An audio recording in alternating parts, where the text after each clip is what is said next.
Quoi? Kylian Mbappé ne veut plus rejouer au Bernabéu cette saison?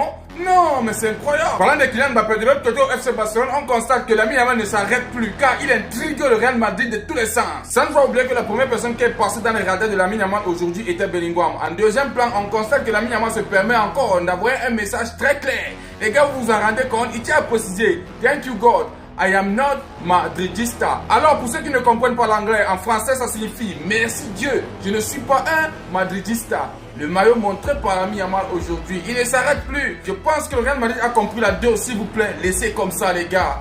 Mais je crois que les gars méritent ça énormément car au Classico de l'octobre, les gars nous ont intrigués de tous les sens. Aujourd'hui là, ils doivent aussi accepter la pression. Continue là-bas Lamine Yamal. Si on continue toujours avec Lamine Yamal, on constate que Lamine Yamal a commencé à écrire son histoire. Peut-être même il va déjà dépasser Cristiano Ronaldo. Car quand on peut regarder, Lamine Yamal, il a 3 Ligas en 4 ans. Tandis que Ronaldo, à 9 ans, il avait seulement gagné 2 Ligas. L'équipe, Lamine Yamal est ce qu'il pense être et il est en train d'écrire son histoire comme il se doit. Mettez un gros respect devant le nom de ce petit cas, c'est un héros. Et si on vient directement dans le cas de Marcus Rashford, vous savez très bien que ça ne fait que parler tous ces temps-ci que le FC Barcelone veut encore prêter Marcus Rashford pour une deuxième fois consécutive. Alors, la personne qu'on appelle Roland Koeman est sorti en coulisses et a envoyé quelque chose de bon. Il tient à préciser, à propos de Marcus Rashford, si le Barça laisse retourner à Manchester United après ce prêt, je pense qu'ils le regretteront énormément. Parce que 26 millions d'euros sur le marché actuel pour un joueur avec ses caractéristiques, ses statistiques et cette expérience,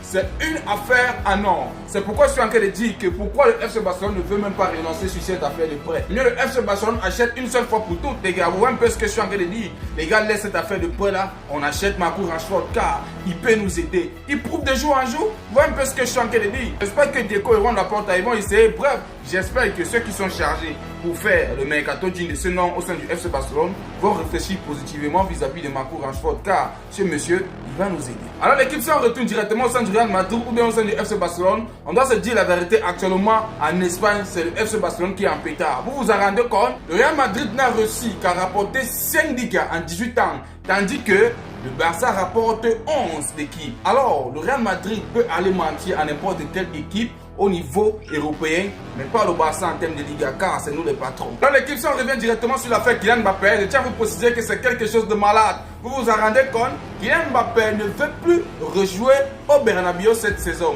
Pour ceux qui ne savent pas, vous connaissez très bien que Kylian Mbappé, il a eu à attaquer les fans du Real Madrid tous ces derniers temps-ci vis-à-vis de ceci et vis-à-vis de ceci. Alors, vous connaissez très bien que les fans ont commencé à allumer Kylian Mbappé partout. Et plus pire encore, il y a 3 matchs qui manquent au Real Madrid. Kylian Mbappé est mieux placé pour jouer ça et ça doit se jouer au Santiago Bernabéu. Du coup,